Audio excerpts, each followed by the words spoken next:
Nagsimula ang ating kwento sa isang gabi sa may tulay.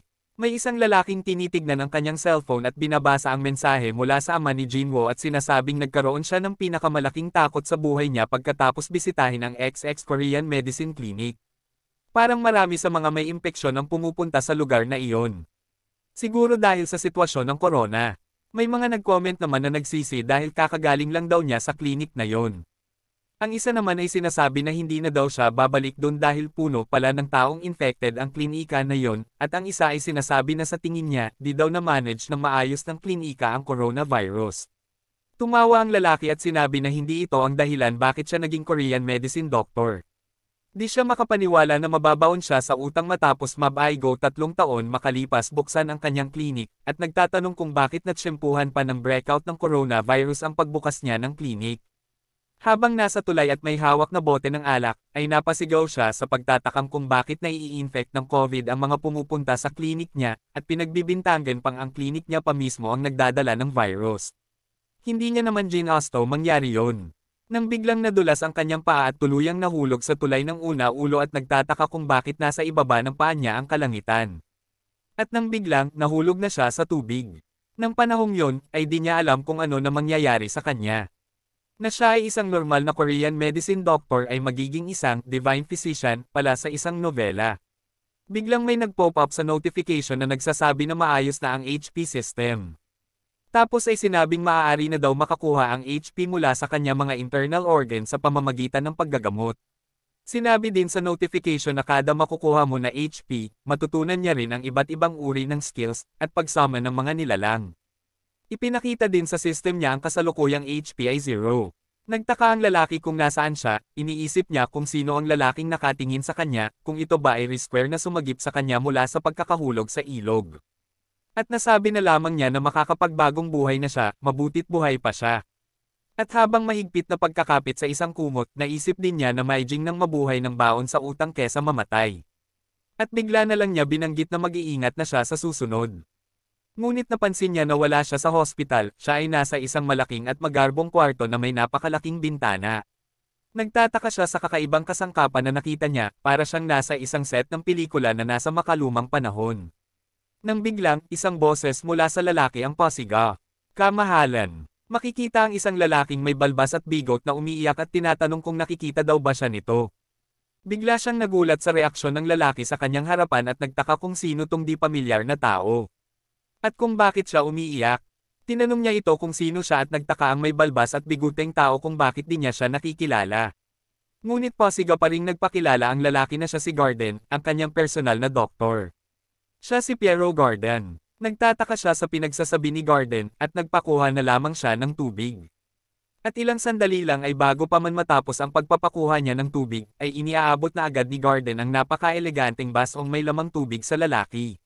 Gulat na gulat ang lalaki dahil sa bilis ng kanyang tugon, at nagulat din siya sa baso na iniabot sa kanya, nagtaka kung tunay nga bang diamante ang nakakabit dito, pero hindi siya mukhang peke. Ininom ng lalaki ang tubig sa baso at naisip nito na amoy 24 na carat diamond. At napansin niya ang refleksyon ng sarili sa isang salamin, at laking gulat niya sa kanyang refleksyon na nakita. Isang binata na may gray na buhok at asul na mata. Bigla siyang nabilaukan sa kanyang nakita at agad namang umalelay si Garden sa kanya upang panasan ang natapon na tubig sa kanyang mukha habang siya ay napapamura sa kanyang sarili dahil di makapaniwala sa nakita sa kanyang refleksyon. Nang bigla siyang natauhan at nabanggit ang pangalang Raquel Adria Magentano, habang pinapakita ang isang fantasy novel na may pamagat na Demon Sworn Emperor. Ito pala ang novel na binabasa niya nung gabi bago pa man siya mag-inom. Nagtataka siya kung siya daw naging karakter sa isang novel. Humingi ng pabor ang isang lalaki kay Garden kung pid daw siya netong sampelan, ngunit nagulat si Garden nang marinig ang pabor na hinihingi niya, kaya nagpa siya na lamang ang isang lalaki na siya na lamang sa sample sa kanyang sarili. Napasigaw na lamang ng kamahalan. Si Garden sa ginawa ng lalaki. Sakit. Nag-aalala, tinanong ni Garden ang lalaki kung ayos lang ba ito. Ngunit nabanggit na lamang ng lalaki sa kanyang sarili na di nga ito panaginip habang hawak ang kanyang mukha. Di maipaliwanag ang kasiyahan ng malaman niyang siya nga ang Crown Prince sa nobelang kanyang nabasa. Na siya na ngayon si Raquel. Ibig sabihin, lahat ng utang at interest neto dahil sa nalugi niyang klinik ay matatakasan na niya at mabubuhay ng walang humahabol sa utang sa kanya. Lubos ang kanyang kasiyahan sa kanyang sarili. Ngunit biglang pakiramdam neto na para siyang nawalan ng balanse. Mabilis na nag-alala si Garden at napaalalay sa likod at kamay ni Rockil. Nagtataka si Rockil kung anong nangyayari. Nanginginig ang kanyang kamay, ramdam niya ang sobrang hina ng kanyang katawan, pakiramdam niya ay mas mahina pa siya sa mga 40 years old na tao. Bigla siyang napabalikwas at di makapaniwala nang maalala niya ang istorya ng nobela. Sa unang kalahati ng istorya ng nobelang Demon Sword Emperor, si Rockil na Crown Prince ay hindi kabilang sa pangunahing bida ng istorya, siya ay isang normal na karakter sa istorya na bedridden mula pagkabata. At sa edad na 22, siya ay namatay. Kaya tinawag ni Rockil si Garden at tinanong niya ito kung ilang taon na siya ngayon, at sumagot naman si Garden na siya ay 21 years old na. Laking gulat ni Rockil sa kanyang narinig. Napakagatlabi na lamang siya habang tinatanong ang kanyang sarili kung kailan ba siya nagkamali, kailan pa siya naging extra lamang sa isang nobela. Buong akala niya ay matatakasan na niya ang kanyang mga utang at mabubuhay ng masagana dahil isa na siyang Crown Prince. Ngunit, isang taon na lang ang natitira sa kanyang buhay. Nakakasiguro siya na ang Crown Prince ay nakukuha ang pinakamahuhusay na pampagaling sa buong mundo. At dahil di pa rin napagaling ng pinakamamahuhusay na doktor, ay malamang ay maraming beses na rin itong ipinagdadasal ng mga pari, at namatay pa din sa kalagitnaan ng istorya dahil di niya kinaya ang kanyang karamdaman. At napagtanto niyang meron na lang isang paraan para sa kanya ngayon. Sa harap ng salamin, nakikita ang refleksyon ni Rockil bilang isang doktor na dati niyang katauhan. Tinawag niya si Garden at agad itong tumugon. Sinabi niya kay Garden na may kailangang siyang gawin kaya kailangan niya ng mga karayom. Ang sukat ay di importante, ngunit kailangan niya ng marami, pasigaw na utos ni Rockil. Ako na ngayon bahala sa sarili ko. Napabuntong hinga si Rockil habang nakaupo sa kanyang kama, habang chini-check ang kanyang pulso at iniisip kung ano ang kanyang sakit. Nakaupo siya, nakapokus sa kanyang pulso habang sinusuri ang iba't ibang klase ng pulso. Intermittent pulse, skipping pulse, Boyne Calden pulse, UG acupoint, fucking stone pulse, untangling rope pulse, leaky roof pulse, swimming shrimp pulse, sparrow pecking pulse, na mas kilala bilang 10 strange pulses. Kung isa dito ay pamilya, ay siguradong madami siyang internal injuries. Nabanggit na lamang ni Rockil na ang hirap ng buhay habang nagpo-focus sa pagsusuri ng kanyang pulso. Pinakita na nakabalik na si Garden sa kwarto ni Rockil. Hingal at may mga dala itong karayong nakabalot sa puting tela.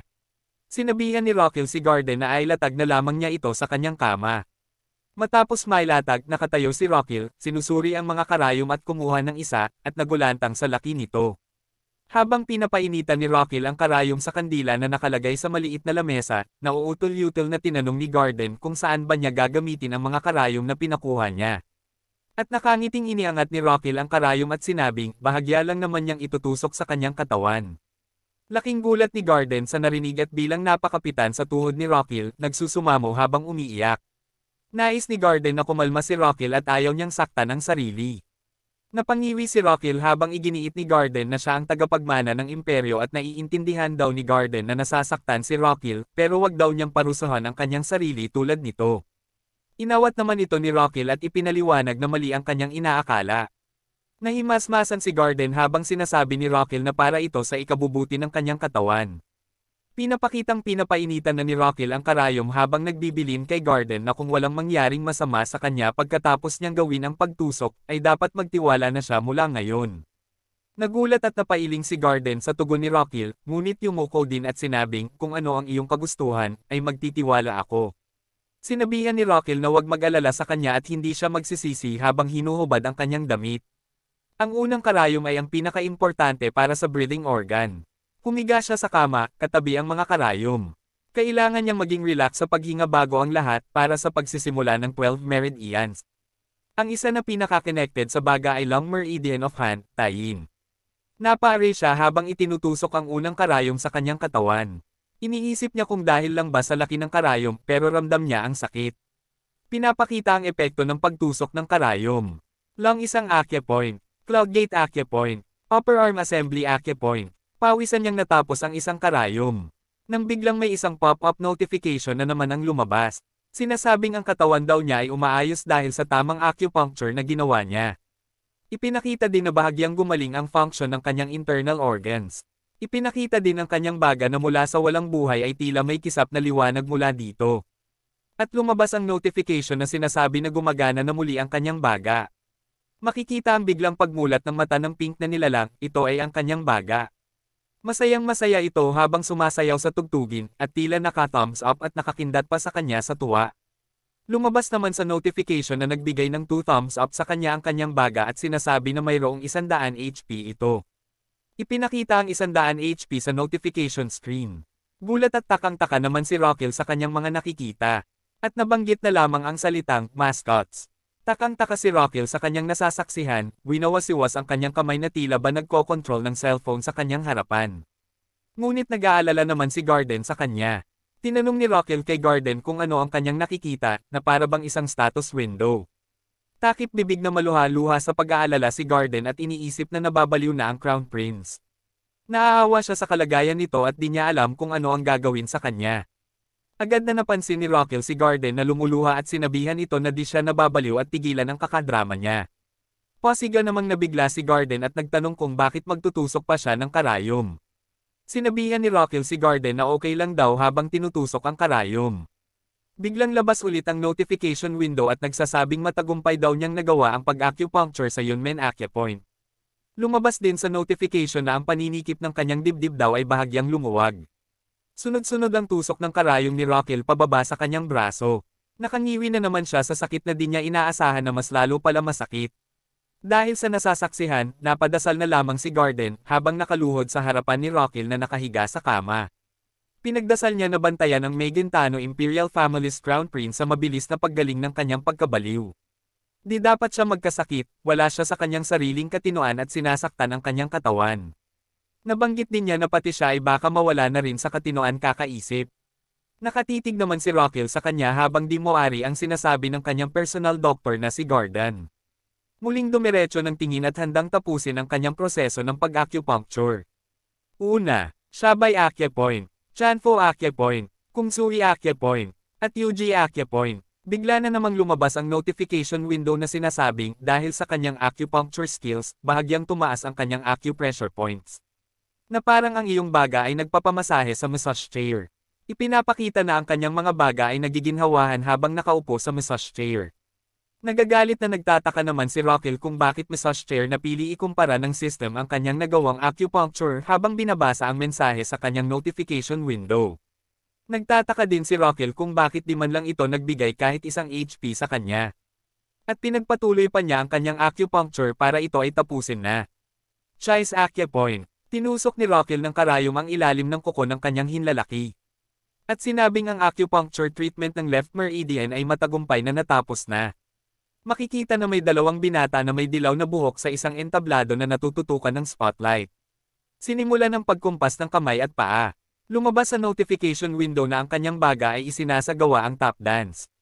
Ipinapakita ang isang lalaki na may pulang mahabang buhok na nakatirintes na nakapantulog, tila nakikinig sa kanila habang nakahiga na tila ba di makatulog. Habang masayang-masaya namang pinapakita ang kanyang mga baga ay sumasayaw. 1, 2, 3, 4, 5, 6, 7, 8. Dito ay nasusura na ang itsura ng lalaking may pulang buhok dahil tila ayaw nila tumahimik sa kanilang ginagawa. Lumabas sa notification na ang organ na responsable sa paglabas ng dumi ay sumasang-ayon na sa pamamagitan ng pagtatap dancing ng kanyang mga organ ay nagising na. Napahinto ang dalawa sa pagsasayaw dahil sa narinig na boses. Makikita ang isang lalaking may hawak na instrumento pantugtog ang sumisigaw at tinatanong kung anong ginagawa nila. Makikita na may weird na shades at sombrerong pansayaw ang lalaki at tinatanong kung bakit sila nang iwan. Makikita sa susunod na larawan na ang lalaking ito ay siya ding lalaki na may mahabang buhok na tila nanririndi sa ingay kanina. Nakisabay na rin sa pagsasayaw ng tap dance ang lalaking may mahabang buhok, habang masayang sumasayaw din ang dalawang binata na may dilaw na buhok. Lumabas sa notification window na ang large intestine ay perpektong sumasang-ayon sa rhythm, ipinapakita ang kahangahangang pagsang-ayon ng paggalaw. Nagtataka naman si Rockil kung ano daw ang ginagawa nila. Muling nagpop-up ang notification window at sinasabi na ang large intestine niya ay binigyan siya ng 100 HP. Ang baga niya ay binigyan siya ng 200 HP. Ipinakita naman ang kanyang kabuoang HP na 600. Napagtanto dito ni Rockil na ngayon ay large intestine ang napaganya niya. Lumabas ulit sa notification window, sinasabi na ang kanyang HP ay kaya nang makapag-unlock ng skills. Ang skills na pwede niyang i-unlock ay nakadepende sa kanyang kasalukuyang kaalaman o kakayahan. Tinanong sa notification window kung gusto daw niyang makita ang listahan ng mga pwede niyang ma-unlock na skills. Napaisip siya bigla. Iniisip niya na parang mga swordsman ba ito sa mga games na paghampas ng espada ay may ilalabas na kapangyarihan. O kaya mage naman na kayang mambato ng ball ang apoy gamit lamang ang isang staff sa pamamagitan ng pagbanggit ng spell. Pinili niya ang yes nang walang pag-aalinlangan. Sabay pindot sa katagang yes sa notification window. Ipinakita sa screen ang mga skills na pwedeng i-unlock. 1. Pulse reading. 2. Acupuncture. 3. Kapang. 4. Moxibustion. 5. Preparing herbal tonic. 6. Herb identification. 7. Herb hunting. 8. Brew medicinal liquor. 9. Requesting medical treatment fees. 10. Asrehan core technique. Napatawa si Rockil sa kanyang nakita dahil itong mga ito ang mga gawain niya nung siya ay doktor. Ang pinakaunang proseso ng pagpapagaling ay ang diagnosis. Magaling na diagnosis lamang ang makakapagtukoy ng tamang paggamot. Pinindot niya ang pulse reading. Lumabas sa notification window na nasabi na pinili niya number 1, pulse reading. Skill unlocked stage 1. Kabayaran 500 HP. Natitirang HP, 100. Ipinakita din sa system na ang kanyang kaalaman at kasanayan ay nakapag-unlock ng skill. Pulse reading level 1. Sa pamamagitan ng pagdama sa pulso ng tao, maaari niyang malaman ang kalagayan ng kalusugan. Makikita ang resulta sa pag-check ng basic overall health check report. Mula sa Windows na nabanggit ang overall health check report, nakakuha ng idea si Rockil na basahin muli ang kanyang pulso. Sinimulan niyang pakiramdaman ang kanyang pulso. Nag-pop up sa window ang pagsisimula ng pagbabasa ng pulso. 5%, 45%, 85%, 100%. Lumabas sa window. Basic overall health check report. Target, Rockil Adrian Megantano. Race, human. Gender, male. Age, 21. Height, 176.2 cm. Weight, 53.3 na kilo. Blood type, RH plus 0. Total score for the 5 viscera, F. Total score for 6 entrails, G. Pangkalahatan, SS rank basura. Inaasahang araw ng buhay, 91 days. Nagulat siya nang malaman na 71 na araw na lang ang natitira sa kanya. Napahawak siya sa kanyang mukha.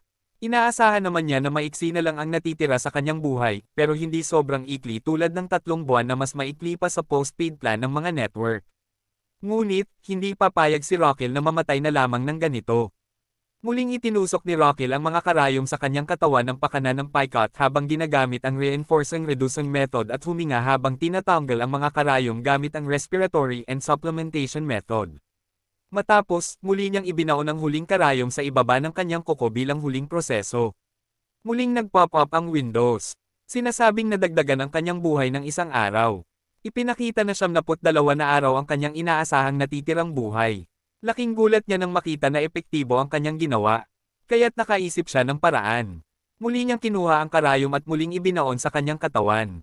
Sa pagkakataong ito, sa kabilang parte naman ng kanyang katawan ito ibinaon. Masayang-masaya si Rockil nang matapos niya ang proseso ngunit tila may mga dugo na lumabas sa kanyang bibig. Biglang lumabas ang notification window na nagsasabing ang kanyang katawan ay nakakaramdam ng stress dahil sa sunod-sunod na pag-acupuncture. Nagbigay ng instruction ang Windows na base sa kasalukuyang kondisyon ng kanyang katawan, pinapayuhan na gawin lamang ang acupuncture kada 3 araw.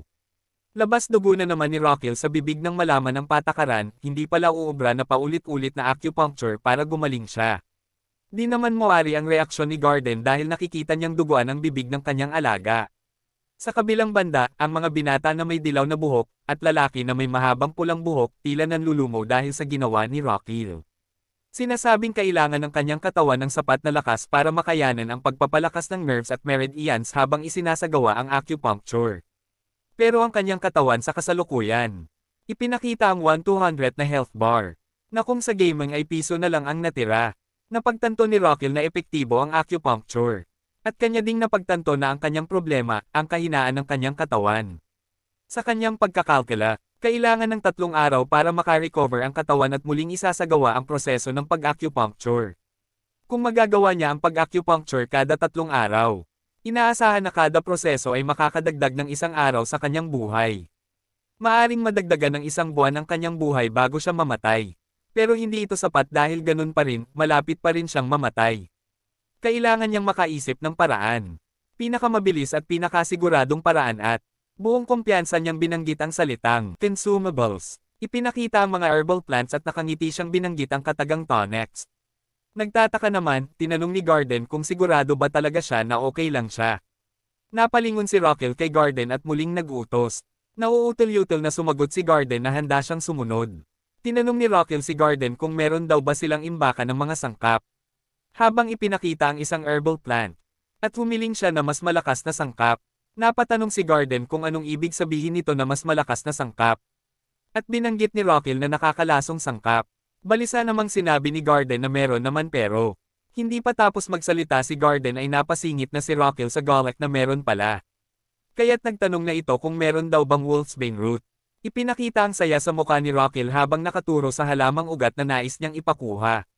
Sumagot naman si Garden na mayroon, ngunit wala dito, itinago daw nila ang ganong klaseng mga halaman dahil ito ay tirahan ng Crown Prince.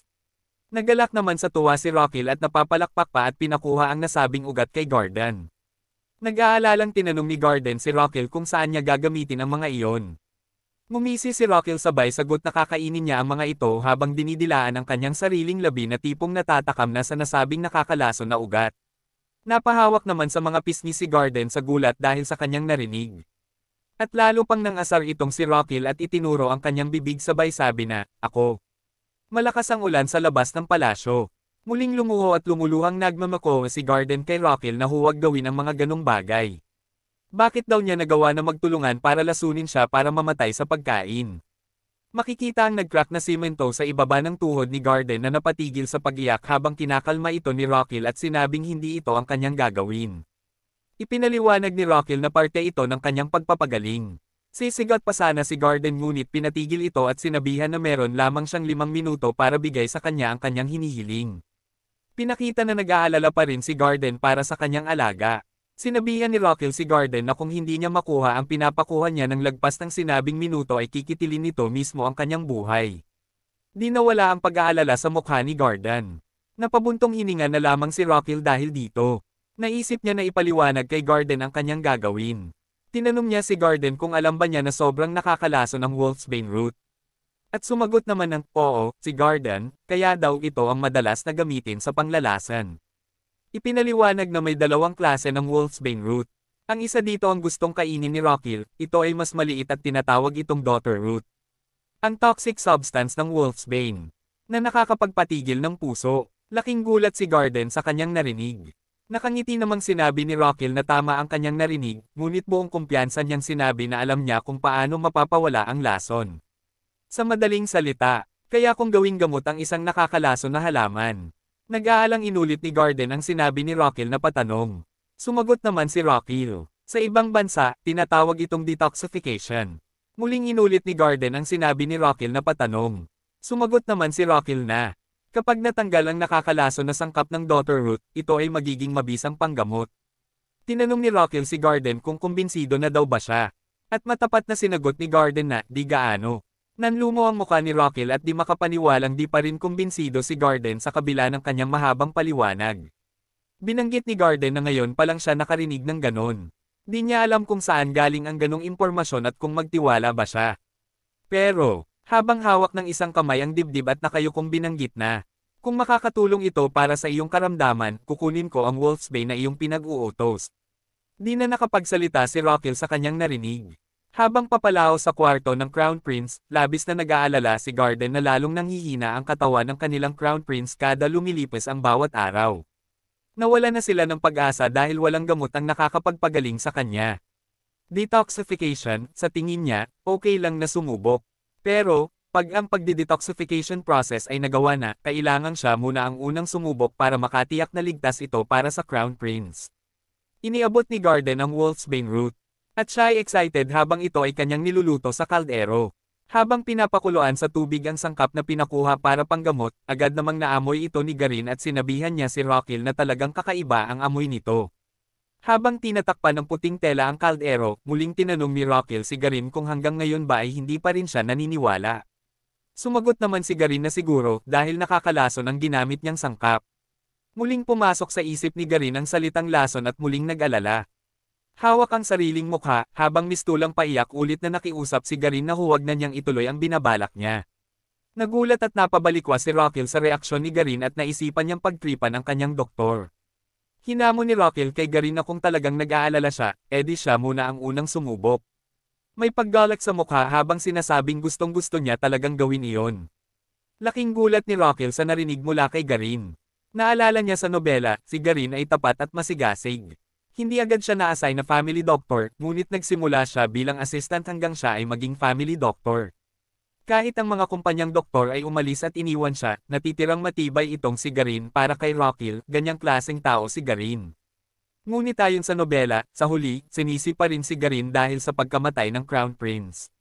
Siya ay binitay sa pamamagitan ng pagbibti. Habang nakatingin ito sa nakatalikod na si Garin, nabanggit na lamang ni Rockil sa kanyang isip ang kakaibang katapatan ng taong ito. Ang tapat na tulad niya ay karapat-dapat ng magandang buhay. Pinakita ang kaldero sa apoy at tuso na mukha ni Rockil na nakadila na tila may naiisip na namang kasutilan. At sa kabila ng kabutihan sa kanya ni Garin at hinding-hindi niya ito babaagyan ng nabis ang gamot na ito. Matapos ang sapat na kulo na kanyang gusto, pinigyan niya sa mangkok ang nakatikip na tela sa kandilo. Ephedra aconite asarum decoction. Natapos na, takam na si Rockil sa hawak niyang isang bowl na ginawa niyang mabisang panggamot. Sumingit naman si Garin na kung pwede na daw niyang inumin ito. Pinigilan naman ni Rockil at sinabing maghintay muna siya at huwag magmadali dahil kailangan munang lumamig ng gamot bago ito inumin. Nagtatakang napatanong si Garin kung bakit kailangan pa itong palamigan. Muling nagtanong si Garin at nagduda sa prinsipe, paano mo nalalaman ang mga bagay na ito? Gulat at pawisan si Rockil sa tanong ni Garin. Ang pagiging loyal ni Garin ay nakadepende kay Rockil. Uutil-yutil pa na di alam ni Rockil kung ano ang isasagot kay Garin. Naiisip ni Rockil na malaking problema pag nalaman ni Garin na hindi talaga siya ang Rockil na kilala niya, kaya nakaisip ng kakaibang kwento si Rockil para makasagot sa tanong ni Garin. Kinwentuhan niya si Garin na may mage daw na dumadalaw sa kanyang panaginip gabi-gabi at sinasabihan daw siya na napakahina niya, na kahit tipong dahon ay di niya mabuhat. Sinabi din ng mage na siya ay nalulungkot pag nakikita siyang mahina at ibinagi sa kanya ang pinakatinatagong sikreto na kahit ang mga malalapit nitong kaibigan ay hindi alam. Patuloy ang kwento at tingin ni Rockil ay okay na. Binanggit naman ni Garin na naniniwala na siya kay Rockil, ngunit sa kanyang mukha ay hindi pa rin talaga. Nakayukong takip mukha si Garin na sinabihan itong si Rockil na hinala ang gamot. Nang makita ni Rockil na natakpan ng kamay ang mga mata ni Garin, hindi na siya nagsayang ng oras upang gawin ang kanyang pinaplano. Mabilis na hiniblot ni Rockil ang gamot sa bowl at biglaan ang kanyang pag-inom. Makikita ang gulat at nanlalaking mata ni Garin habang sinisimsimot na ni Rockil ang mangkok hanggang sa huling patak. Nagmaang-maangan sumagot si Rockil na, bakit? Pinunasan ni Rockil ang bibig niya gamit ang kanyang kamay at napadila pa sa bibig at sinabi na inubos na niya, habang itong si Garin ay gulat pa rin. Nang bigla, mukhang may malaking parating. Lumabas sa notification window na nainom daw niya ng tama ang Ephedra aconite asarum decoction. Lumabas din sa notification window na natanggal daw ng daughter root ang panlalamig at mga sakit at pinalakas ang metabolismo. Ipinakita din sa window na ang Azrahan Core Energy ay nagising na. Nagtataka si Rockil kung ano ang Azrahan Core Energy. Ang Azrahan Core Energy ay isang teknik na inimbento ng legendary Grandmaster Knight, kilala bilang Javier Azrahan at ang noble na kanyang pinaglilingkuran, Lloyd Frontera.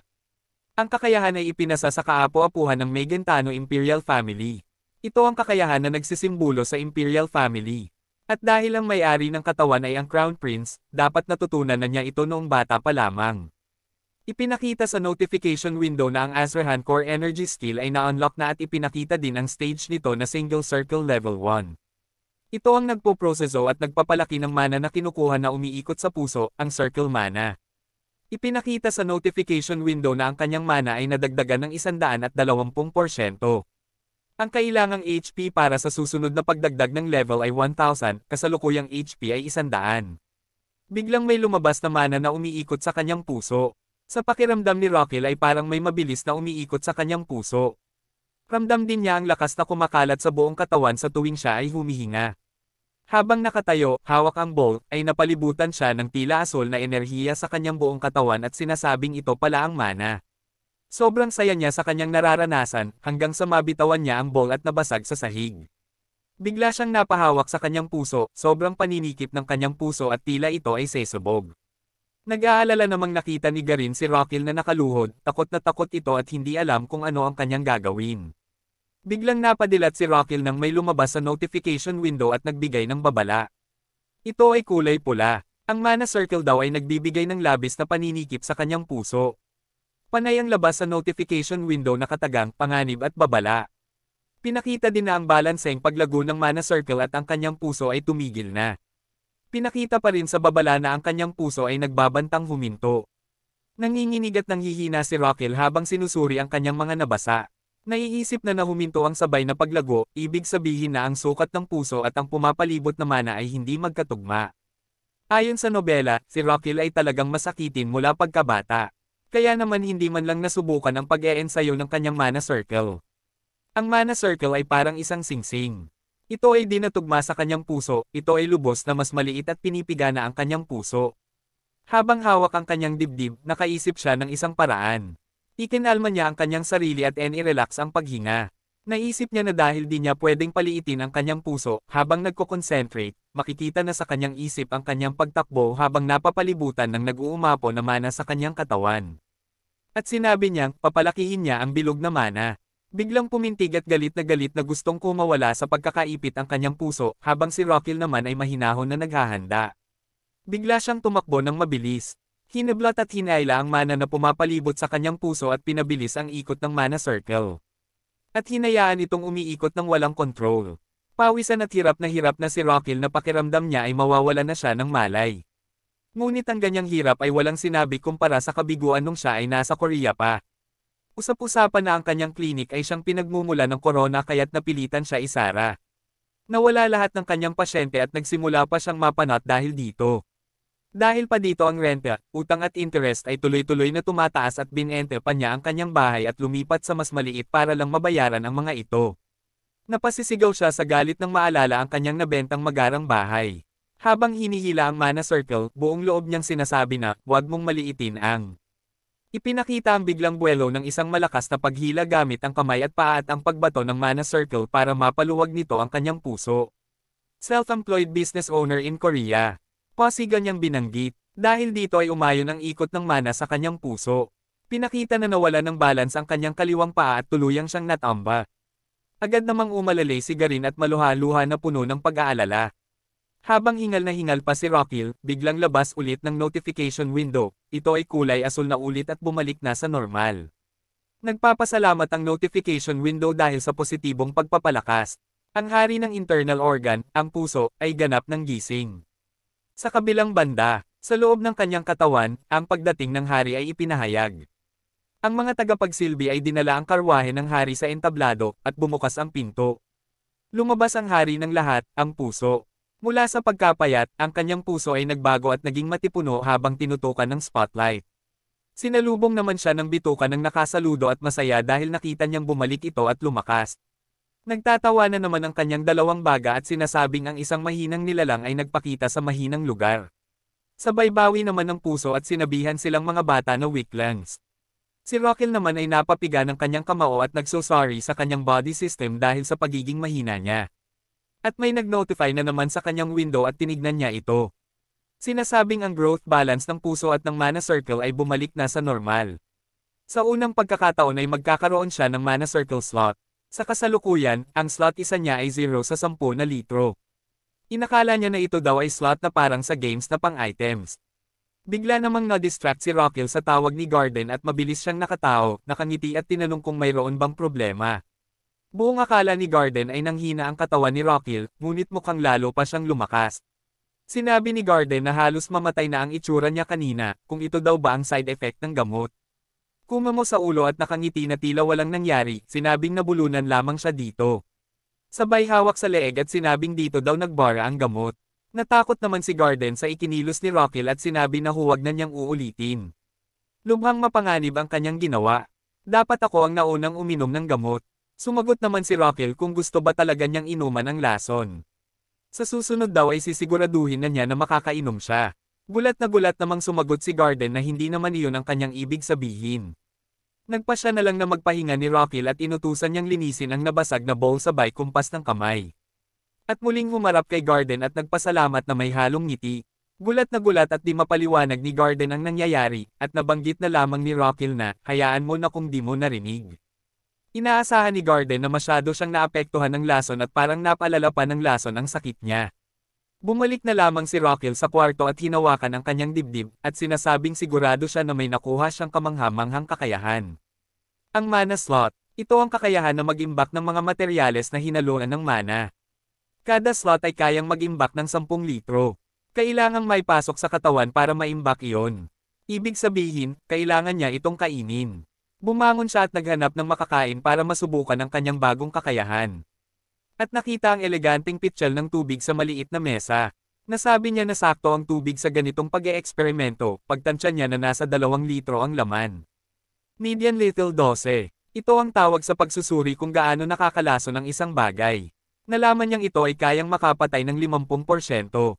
Sa madaling salita, 50-50 chance ka dito. At kung mabuhay ka man, mahihirapan ka sa sakit o magiging isa kang lantang gulay. Para sa normal na tumitimbang ng 60 kilo, ang median lethal dose ay 5.4 litro na tubig. Pero sa kanyang timbang na mas magaan sa normal, meron lamang dapat 3.9 litro. Binuhat niya ang bote ng tubig at halos din niya kaya ang bigat at halos sampin niya ang kanyang katawan dahil sa sobrang hina nito. At sinimulan na niyang inumin. Ang mana circle ay gumana, at iniisip niyang imbaking ang tubig na iniinom niya. Maya-maya ay may napansin siyang pagbabago. Muling lumabas ang notification window na nagsasabing slot 1 ay 1 litro sa 10 litro. Masaya siyang natuklasang gumana ang kanyang eksperimento. Tiningnan niya ang pitchel ng tubig na kanyang ininom at sinabing hindi na puno ang kanyang tiyan. Kaya't nagpa siya pa na dagdagan pa ng konti ang kanyang ininom. Maya-maya, 4 na pitchel na tubig ang kanyang naubos. 10 litro ng tubig ang kanyang nainom ngunit parang wala lang sa kanya.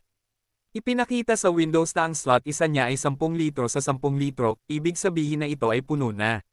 Nag-decide siya na i-discharge ang 100 ml sa kanyang slot kaya't ang naging 9.9 litro sa 10 litro ang kanyang slot.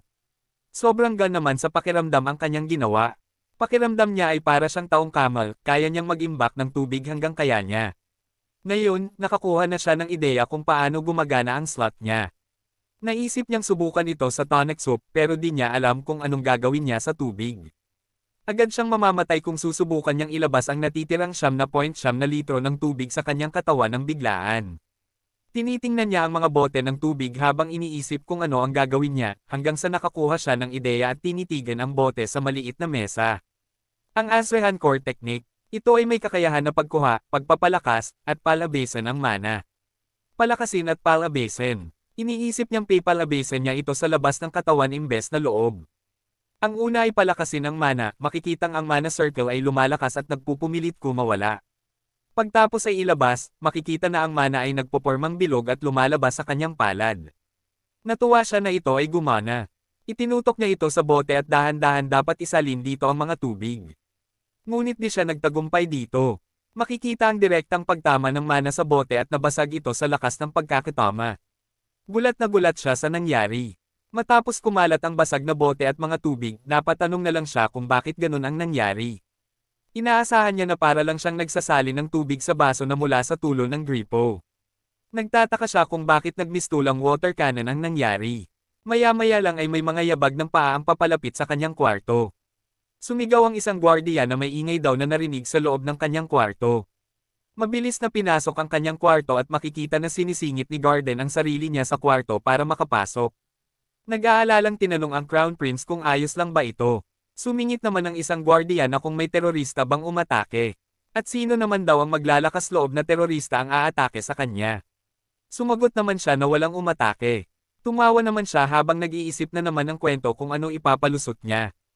Kinamot niya ang kanyang batok na may halong pagkahiya at ipinakita kung paano ang nangyari. Ikinwento niya na medyo naasar siya at hinampos niya ang bote sa mesa at humingi ng pasensya dahil sa ingay na nagawa. Nagbulungan ng doktor at guard at nahalata ni Rockhill ito nang nakatawa, nag-aalala kung naniniwala ba sila sa kanyang kwento. Aminado naman siya na pambata ang kanyang kwento, ngunit di nagtanong ang gwardiya ukol dito. Maliban ay inaalala kung siya daw ba ay nasaktan. Di siya makapaniwalang naniniwala ang mga ito sa kanyang istoryang pambata. Sumagot na lamang si Rockhill na konting gasgas lamang sa paa. Habang nililinis ng ibang gwardiya ang kwarto, sinabihan ng isang gwardiya si Garden na kung samahan na ang prinsipe sa room 2. Sumang-ayon naman si Garden at sinabi na gagamutin muna ang paa ng prinsipe. Iniisip ni Rockil na kahina-hinala ang kanyang dahilan pero naniwala naman sila. Iniisip din niya na baka dahil siya ay Crown Prince kaya sila ay naniwala na lang. Matapos magamot ni Garden ang paa ni Rockil, binuhat siya nito sa likod papunta sa kabilang kwarto at inihiga siya sa kama at hiniling na magpahinga. Nakatawang iniisip ni Rockil na ito ba ang benepisyo ng pagiging prinsipe. Sinabihan din niya si Garden na magpahinga na rin ito. Nang mag-isa na ito sa kwarto, inalala niya ang mga nangyari. Mula sa mana circle sa kanyang puso ay Dom Aloy sa kanyang balikat at braso, pinapalakas at ilalabas. At ang resulta ay makakas na pagputok. Ito ay napakalakas na enerhiya. Iniisip niya na kailangan na niyang matulog at baka makagawa na naman siya ng kapalpakan. Kailangan niyang mag-ingat sa susunod na pagsusubok. Walang nakakaalam kung ano ang plano niya. Sa kabilang banda, habang bumubuhos ang malakas na ulan at kidlat, maririnig ang pag-uusap sa loob ng kaharian. Ang Emperor, Astelian Tertoroso Megantano, sinasabi na kamakailan lang ay nagiging kakaiba ang kinikilos ng prinsipe na si Rockil. At binanggit pa dito ng tao na nakaluhod na sinasaktan ng prinsipe ang sarili gamit ang mga karayom. Dinagdag pa nito na uminom pa siya ng lason kani-kanina lang. Galit na galit ang hari sa narinig at nanginginig na binanggit ang pangalan ng prinsipe. Rockil, anong ginagawa mo?